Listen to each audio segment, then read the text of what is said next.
منزل عشق کا مینار اویس کرنی، عاشق سید الابرار اویس کرنی۔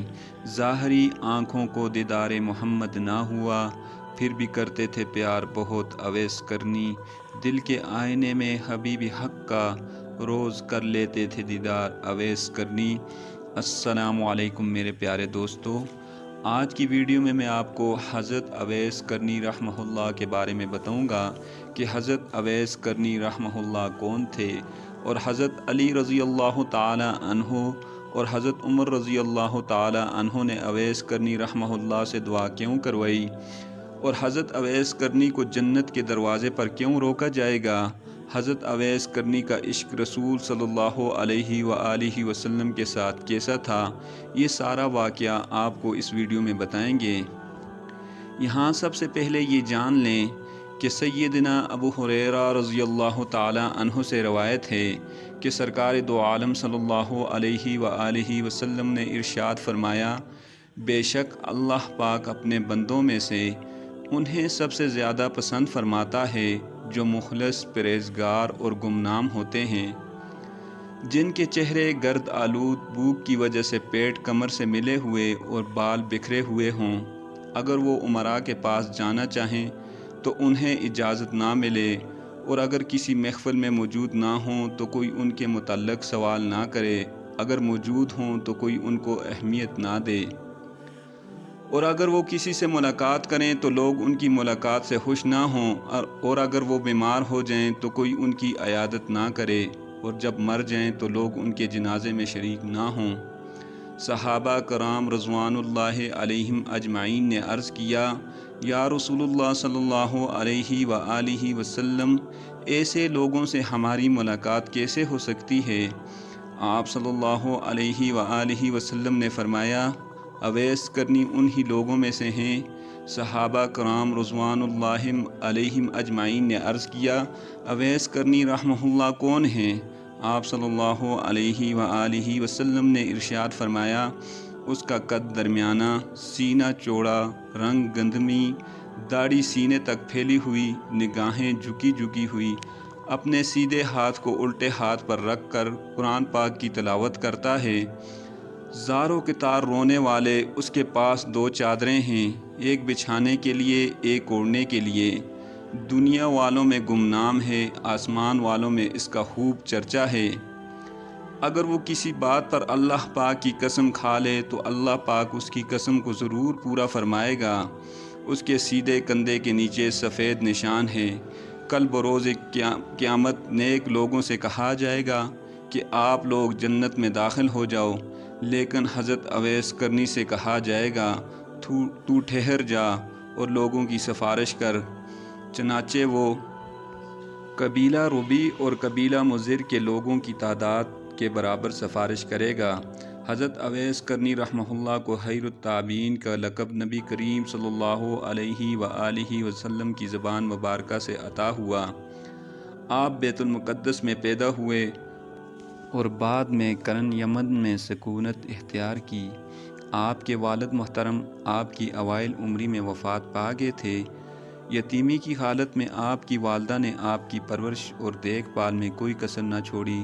جب اویس کرنی نے ہوش سنبھالا تو اپنی والدہ کو بیمار اور نابینا پایا، لہٰذا اسی وقت سے آپ نے اپنی والدہ کی خدمت اور اطاعت کو اپنا فریضہ بنا لیا، اور اس میں کبھی کسی قسم کی کوتاہی نہ چھوڑی۔ والدہ کی فرمانبرداری اور خدمت کی بنا پر ہی آپ کو بارگاہ الہی اور بارگاہ نبی میں مقبولیت ملی۔ آپ کا نام نامی اویس بن عامر اور دوسرا نام عبداللہ بھی بیان ہوا ہے، لیکن احادیث میں آپ کا تذکرہ اویس کے نام سے ہی ملتا ہے۔ دیگر کتب سے بھی آپ کے نام اویس ہی کی تصدیق ہوتی ہے۔ آپ کی کنیت ابو عمر تھی۔ آپ کے القاب میں سے سب سے اچھا لقب خیر التابعین ہے، جو روایت کے مطابق آپ کو بارگاہ رسالت سے عطا ہوا۔ آپ کے القابات میں سید التابعین بھی ہے۔ کشف المحجوب میں آپ کو آفتاب امت اور شیخ و ملت و دین کے القابات سے بھی نوازا گیا ہے۔ حضرت اویس کرنی کی شہرت عاشق رسول صلی اللہ علیہ وآلہ وسلم کی نسبت سے ہے۔ باقی نسبتیں اویس کرنی سے تعلق کی بنیاد پر قابل ذکر تو ہو سکتی ہیں، لیکن ان کا اصل نسب نامہ عشق رسول ہے۔ رہتی دنیا تک جب کبھی عشق رسول صلی اللہ علیہ وآلہ وسلم کا تذکرہ ہوگا، وہ آپ کے نام نامی کے تذکرے کے بغیر ادھورا رہے گا۔ عشق رسول صلی اللہ علیہ وآلہ وسلم اور منافی رسول صلی اللہ علیہ وآلہ وسلم کی بات ہوگی تو حضرت اویس کرنی رحمہ اللہ کا تذکرہ لازمی ہوگا۔ تاریخ اسلام میں علماء کرام نے حضرت اویس کرنی کے حالات زندگی بیان کرتے ہوئے آپ کی نیکی، تقوی و پرہیزگاری کے بہت سے واقعات تحریر کیے ہیں۔ حضرت اویس کرنی کا اپنی ماں کی خدمت اور ان کی اطاعت و محبت میں رہنا، اور خصوصاً ماں کی محبت میں مشغول رہنا قابل رشک ہے۔ اس بے مایہ عشق اور محبت مادر اور ان کی خدمت میں مستغرق رہنے نے آپ کو عاشق فنا سے عاشق بقا بنا دیا۔ آپ کا شمار اللہ اور اس کے رسول صلی اللہ علیہ وآلہ وسلم کے مخلص بندوں میں ہوتا ہے۔ آپ کا شمار تابعین میں شمار ہوتا ہے۔ آپ نے نبی صلی اللہ علیہ وآلہ وسلم کا دور پایا، لیکن حضرت محمد مصطفیٰ صلی اللہ علیہ وآلہ وسلم کے دیدار سے فیض یاب نہ ہو سکے۔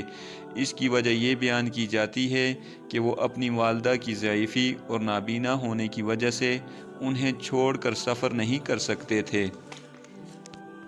لہٰذا اویس کرنی رحمہ اللہ تابعی ہیں، صحابی نہیں ہیں، لیکن دو جہاں کے سردار حضرت محمد مصطفیٰ صلی اللہ علیہ وآلہ وسلم نے آپ کی حضرت صلی اللہ علیہ وآلہ وسلم سے محبت اور ماں کی خدمت کو فریضہ بنانے کو خراج تحسین پیش فرمایا۔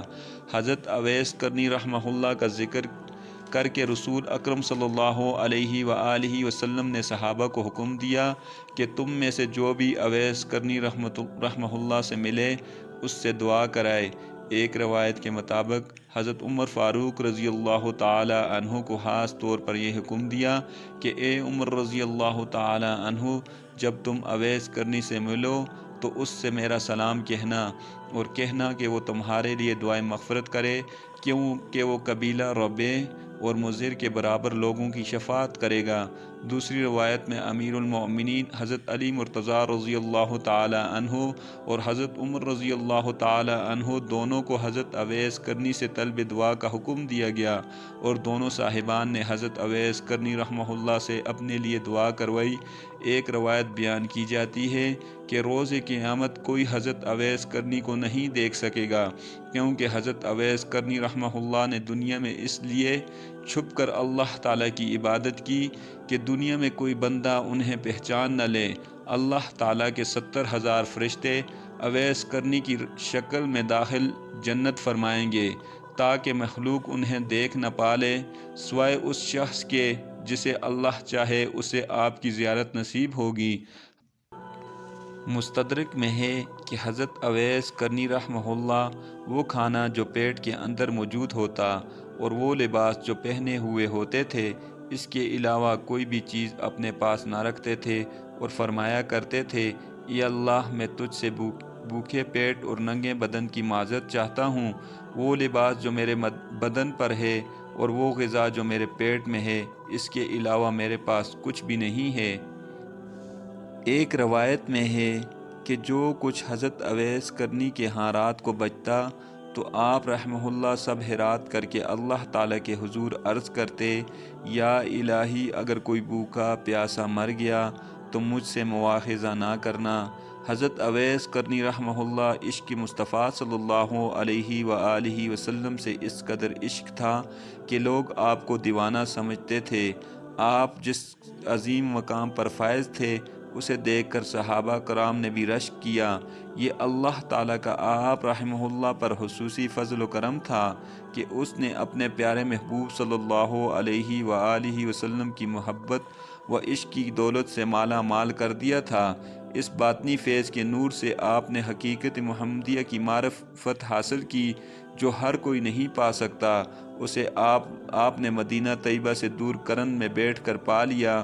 حضور نبی کریم صلی اللہ علیہ وآلہ وسلم کی آپ پر خصوصی نگاہ کرم تھی۔ نبی کریم صلی اللہ علیہ وآلہ وسلم سے عشق کی جو تڑپ و لگن حضرت اویس کرنی رحمہ اللہ کے دل میں موجود تھی، نبی کریم صلی اللہ علیہ وآلہ وسلم اسے بخوبی آگاہ تھے۔ عشق مصطفیٰ صلی اللہ علیہ وآلہ وسلم نے آپ کے اور نبی صلی اللہ علیہ وآلہ وسلم کے مابین ایک مضبوط باطنی اور روحانی تعلق قائم کر دیا۔ حضرت عمر فاروق رضی اللہ تعالی عنہ سے مروی ہے کہ حضور نبی کریم صلی اللہ علیہ وآلہ وسلم نے ارشاد فرمایا، تابعین میں سے سب سے بہتر ایک شخص ہے جس کا نام اویس کرنی ہے، اس کی ضعیفہ ماں ہے، اویس کرنی کے ہاتھ پر برس کا نشان ہے، تم جب اس سے ملو تو اسے کہنا کہ امت کے حق میں دعائے مغفرت کرے۔ حضرت ابن سعد رضی اللہ تعالی عنہ سے روایت ہے کہ نبی کریم صلی اللہ علیہ وآلہ وسلم نے فرمایا، تابعین میں سے میرا بہترین دوست حضرت اویس کرنی ہے۔ ایک روایت میں حضور نبی کریم صلی اللہ علیہ وآلہ وسلم نے فرمایا، ایک شخص میری امت میں ہوگا جسے لوگ اویس کرنی کہتے ہیں، اس کی مغفرت کی دعا سے قبیلہ ربیع اور قبیلہ مضر کی بھیڑ بکریوں کے بالوں کی تعداد کے برابر میری امت بخش دی جائے گی۔ فرید الدین عطار رحمہ اللہ کتاب تذکرہ اولیاء میں فرماتے ہیں کہ حضور نبی کریم صلی اللہ علیہ وآلہ وسلم اکثر اوقات غروب آفتاب کے وقت صحابہ کرام کے ساتھ شہر سے باہر تشریف لے جاتے اور یمن کی جانب اشارہ کر کے فرمایا کرتے تھے، مجھے یمن کی طرف سے اللہ تعالیٰ کی خوشبو آتی ہے۔ مولانا معی الدین ندوی اپنی کتاب سیرت الصحابہ میں رقم کرتے ہیں کہ آپ رحمہ اللہ ساری رات قیام میں گزار دیا کرتے تھے، دوسری رات آپ رحمہ اللہ رکوع میں گزار دیا کرتے تھے اور اسی طرح تیسری رات سجدے میں گزار دیا کرتے تھے۔ جب لوگوں نے آپ سے پوچھا کہ آپ اتنی طاقت رکھتے ہیں کہ روزانہ ایک ہی حالت میں اتنی دراز رات گزار دیتے ہیں، آپ نے جواب میں فرمایا، دراز راتیں کہاں ہیں، کاش ازل سے لے کر ابد تک ایک ہی رات ہوتی جس سے ایک سجدہ کر کے گریہ زاری کرنے کا موقع نصیب ہوتا، مگر افسوس کہ راتیں اتنی چھوٹی ہیں کہ صرف ایک ہی مرتبہ سبحان ربی الاعلیٰ کہنے پاتا ہوں کہ دن طلوع ہو جاتا ہے۔ میں چاہتا ہوں کہ ایسی عبادت کروں جیسے فرشتے عبادت کرتے ہیں۔ آپ رحمہ اللہ کو نماز سے بہت زیادہ محبت تھی، کیونکہ آپ محبوب تاجدار مدینہ حضرت محمد مصطفیٰ صلی اللہ علیہ وآلہ وسلم کو بھی نماز سے بہت زیادہ محبت تھی۔ دیدار جمال حضرت محمد صلی اللہ علیہ وآلہ وسلم کے شوق اور عشق حبیب خدا نے حضرت اویس کرنی رحمہ اللہ کو انتہائی بے قرار کر دیا۔ آپ رحمہ اللہ ماہی بے آپ کی طرح تڑپنے لگے تو ایک دن ہمت کر کے والدہ ماجدہ سے رخصتی کی اجازت طلب کر ہی لی۔ والدہ نے اجازت دیتے وقت فرمایا کہ جلد واپس آ جانا۔ آپ نے ضرورت کی چند چیزیں لیں اور ایک لمحہ ضائع کیے بغیر ننگے پاؤں بے تابی سے بھاگے چلے گئے۔ کرن سے مدینہ طیبہ کا طویل سفر پیدل طے کر کے دیار حبیب صلی اللہ علیہ وآلہ وسلم میں پہنچے۔ حضرت عائشہ رضی اللہ تعالی عنہ کے حجرہ پر تشریف لے گئے اور وہاں دریافت کرنے پر پتہ چلا کہ حضور نبی کریم صلی اللہ علیہ وآلہ وسلم باہر تشریف لے گئے ہیں، تو آپ نے حضرت عائشہ رضی اللہ تعالی عنہا سے عرض کیا کہ جب حضور نبی کریم صلی اللہ علیہ وآلہ وسلم تشریف لیں تو آپ صلی اللہ علیہ وآلہ وسلم سے میرا سلام عرض کر دیجئے گا۔ والدہ ماجدہ کے حکم کے مطابق آپ انتظار کیے بغیر واپس لوٹ آئے۔ آپ صلی اللہ علیہ وآلہ وسلم گھر تشریف لائے تو ایک نور کا حالہ دیکھا جو پہلے کبھی بھی نہیں دیکھا تھا۔ حضرت عائشہ رضی اللہ تعالی عنہا سے دریافت کیا کہ یہاں کون آیا تھا، تو انہوں نے کہا کہ ایک شتربان تھا جو سلام کہہ کر چلا گیا۔ یہ سن کر آپ صلی اللہ علیہ وآلہ وسلم نے فرمایا، یہ نور اویس کرنی کا ہے۔ حضرت اویس کرنی رحمہ اللہ نے والدہ ماجدہ کی وفات کے بعد کئی بار مدینہ طیبہ کا سفر کیا۔ مدینہ طیبہ میں در مصطفیٰ صلی اللہ علیہ وآلہ وسلم کی حاضری کے بارے میں حضرت سلطان ولد نے اپنی کتاب مثنی میں لکھا ہے کہ رسول اکرم صلی اللہ علیہ وآلہ وسلم کی وفات کے بعد آپ رحمہ اللہ کو روضہ مقدسہ مبارکہ کا شوق غالب آیا۔ آپ مدینہ منورہ تشریف لے گئے۔ صحابہ کرام نے آپ سے سوال کیا کہ آپ نے حضور اکرم صلی اللہ علیہ وآلہ وسلم کی ظاہری حیات مبارکہ میں زیارت کا شرف کیوں نہ حاصل کیا؟ آپ نے فرمایا، میری والدہ بیمار رہتی تھی اور مجھے اپنے پاس سے کہیں جانے نہیں دیتی تھی۔ صحابہ کرام نے فرمایا کہ ہم نے تو اپنے ماں باپ اور مال و متاع کو بھی حضور اکرم صلی اللہ علیہ وآلہ وسلم کی محبت اور شوق میں قربان کر دیا، اور آپ فقط اپنی ماں کو چھوڑ کر نہ آ سکے۔ آپ نے فرمایا کہ آپ حضرات تو حضور اکرم صلی اللہ علیہ وآلہ وسلم کی صحبت اور خدمت میں رہنے کا شرف حاصل رہا ہے۔ حضور اکرم صلی اللہ علیہ وآلہ وسلم کا تو حلیہ مبارک بیان فرمائیے۔ صحابہ کرام نے نبی کریم صلی اللہ علیہ وآلہ وسلم کی ظاہری صورت اور دیگر اعضاء مبارک کی بعض نشانیاں اور کچھ معجزات بیان فرمانے لگے تو حضرت اویس کرنی نے فرمایا، میری مراد حضور اکرم صلی اللہ علیہ وآلہ وسلم کی ظاہری شکل و صورت سے نہیں، بلکہ آپ صلی اللہ علیہ وآلہ وسلم کی باطنی شکل و صورت دریافت کرنا چاہتا ہوں، بیان فرمائیے۔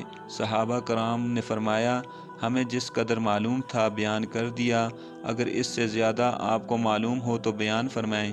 اس پر حضرت اویس کرنی نے عشق مصطفیٰ صلی اللہ علیہ وآلہ وسلم میں سرشار ہو کر حضور نبی کریم صلی اللہ علیہ وآلہ وسلم کے جمال و کمال اور حلیہ مبارک کا اس طرح سے بیان فرمایا کہ صحابہ کرام پر بیخودی اور جذبہ کی کیفیت طاری رہی۔ پھر جب حالت سنبھلی تو صحابہ کرام کو حضرت اویس کرنی پر بہت رشک آیا اور محبت جذبات سے محلوب ہو کر آپ کے ہاتھوں کے بوسے لیے۔ اس سے معلوم ہوا کہ آپ کو سرور کائنات صلی اللہ علیہ وآلہ وسلم سے کس قدر عشق تھا اور کتنا قرب باطنی حاصل تھا۔ حضرت اویس کرنی کا مرتبہ اللہ تعالیٰ کی بارگاہ میں بہت بلند تھا۔ آپ سچے عاشق رسول تھے، یہی وجہ تھی کہ آپ کا شمار اللہ تعالیٰ نے اپنے خاص بندوں میں کیا۔ آپ صلی اللہ علیہ وآلہ وسلم نے حضرت عمر رضی اللہ تعالی عنہ کو حضرت اویس کرنی رحمہ اللہ کی ایک علامت بتا دی تھی۔ صحیح مسلم میں ہے کہ حیر التابعین قبیلہ کا ایک شخص ہے، اس کا نام اویس ہے، وہ تمہارے پاس یمن کی امداد میں آئے گا۔ اس کے جسم پر برس کے داغ ہیں، سب مٹ چکے ہیں، صرف 1 درہم کے برابر باقی ہے۔ اس کی ماں بھی زندہ ہے جس کی وہ خدمت کرتا ہے، جب وہ خدا کی قسم کھاتا ہے تو اس کو پوری کرتا ہے۔ اگر تم اس سے دعائے مغفرت حاصل کر سکو تو حاصل کرنا۔ اس کے بعد حضرت عمر رضی اللہ تعالی عنہ حضرت اویس کرنی رحمہ اللہ کی تلاش میں رہے، چنانچہ آپ کے عہد خلافت میں جب یمن سے فوجی امداد آئی تو آپ حضرت اویس کرنی رحمہ اللہ کی تلاش کرتے کرتے اویس کو جا پہنچے اور پوچھا، تم ہی اویس ہو؟ انہوں نے اسبات میں جواب دیا، ہاں میں ہی اویس ہوں۔ حضرت عمر رضی اللہ تعالی عنہ نے سوال کیا، تمہاری ماں زندہ ہے؟ انہوں نے جواب دیا، ہاں۔ ان علامات کو معلوم کرنے کے بعد حضرت عمر رضی اللہ تعالی عنہ نے ان سے کہا، رسول اللہ صلی اللہ علیہ وآلہ وسلم نے فرمایا ہے کہ تمہارے پاس اہل یمن کی مدد کے ساتھ قبیلہ مراد اور قرن کا ایک شخص اویس بن عامر آئے گا، جس کے جسم پر برس کے نشان ہوں گے، لیکن 1 درہم کے سوا اب سب مٹ چکے ہیں۔ اس کی ایک ماں ہوگی جس کے ساتھ وہ نیکی کرتا ہے، اگر تم اس کی دعائے مغفرت لے سکتے ہو تو لینا، اس لیے آپ میرے لیے دعائے مغفرت فرمائیں۔ یہ سن کر حضرت اویس کرنی رحمہ اللہ نے حضرت عمر رضی اللہ تعالی عنہ کے لیے دعا کی۔ پھر آپ نے ان سے پوچھا، اب کہاں کا قصد ہے؟ انہوں نے فرمایا، میں آپ کے متعلق وہاں کے عامل کے پاس ہدایت لکھ دیتا ہوں۔ اویس کرنی رحمہ اللہ نے کہا، اس کی ضرورت نہیں، مجھے عوام کے زمرے میں رہنا زیادہ پسند ہے۔ اس واقعے کے دوسرے سال کوفہ کے ایک معزز شخص حج کے لیے آیا۔ حضرت عمر رضی اللہ تعالی عنہ نے اس سے اویس کا حال پوچھا۔ اس نے بتایا کہ وہ نہایت تنگ دستی میں ہیں۔ ایک بوسیدہ جھونپڑی میں رہتے ہیں۔ حضرت عمر رضی اللہ تعالی عنہ نے ان سے اویس کے متعلق آپ صلی اللہ علیہ وآلہ وسلم کا ارشاد بیان کیا۔ چنانچہ یہ شخص بھی واپس جا کر اویس رحمہ اللہ سے دعائے مغفرت کا طالب ہوا۔ انہوں نے فرمایا کہ تم تازہ ایک مقدس سفر سے آ رہے ہو، اس لیے تم میرے لیے دعا کرو۔ پھر پوچھا تم عمر رضی اللہ تعالی عنہ سے ملے تھے؟ اس نے کہا ہاں۔ اس گفتگو کے بعد حضرت اویس کرنی رحمہ اللہ نے اس شخص کے لیے دعائے مغفرت کی۔ وصال رسول اکرم صلی اللہ علیہ وآلہ وسلم کے 10 سال بعد تک حضرت اویس کرنی رحمہ اللہ کی تلاش جاری رہی۔ حضرت ابوبکر صدیق رضی اللہ تعالی عنہ کا دور گزر گیا۔ حضرت اویس کرنی رحمہ اللہ کو تلاش نہ کیا جا سکا۔ حضرت عمر فاروق رضی اللہ تعالی عنہ نے حضرت بلال بن رباح کو حضرت اویس کرنی رحمہ اللہ کی تلاش کا حکم دیا۔ حضرت بلال رضی اللہ تعالی عنہ کی ملاقات حضرت اویس کرنی رحمہ اللہ سے ہو گئی۔ آپ نے فرمایا اے اویس، حضرت عمر رضی اللہ تعالی عنہ آپ سے ملاقات کے منتظر ہیں۔ جس پر حضرت اویس کرنی رحمہ اللہ کی حضرت عمر رضی اللہ تعالی عنہ اور سیدنا علی مرتضیٰ رضی اللہ تعالی عنہ سے ملاقات ہوئی۔ مسلم شریف کی شرح تذکرہ اولیاء میں درج ہے کہ حضرت اویس کرنی رحمہ اللہ حضرت علی رضی اللہ تعالی عنہ کی حمایت میں جنگ صفین میں شریک ہوئے اور لڑتے لڑتے شہادت کا مرتبہ پایا۔ حضرت اویس کرنی رحمہ اللہ کا مزار کرن میں ہے۔ ہمارے لیے حضرت اویس کرنی رحمہ اللہ کی زندگی مشعل راہ کی حیثیت رکھتی ہے اور ہمیں یہ سبق دیتی ہے کہ اپنی خواہشات کتنی ہی شدید کیوں نہ ہوں، والدین کی خدمت میں رکاوٹ نہیں بننی چاہیے۔ ساتھ ہی عشق رسول صلی اللہ علیہ وآلہ وسلم کو اویس کرنی نے حضور اکرم صلی اللہ علیہ وآلہ وسلم کی اطاعت و محبت اور ادب کی لامنتہا منزلوں سے آشناس کرایا۔ حضرت اویس کرنی رحمہ اللہ جسمانی طور پر لاکھ دور سہی، لیکن جو فضل و کرم حضور صلی اللہ علیہ وآلہ وسلم کا آپ پر ہوا وہ یقیناً قابل رشک ہے۔ تو دوستو، اللہ تعالیٰ سے دعا ہے کہ اللہ تعالیٰ ہمیں والدین کی زیادہ سے زیادہ خدمت کرنے کی استطاعت اور طاقت دے تاکہ ہم اپنے والدین کی خدمت کر کے جنت حاصل کر سکیں۔ اور اگر آپ کو میری ویڈیو پسند آئے تو میرے چینل کو ضرور سبسکرائب کریں اور دوستوں کے ساتھ شیئر کریں۔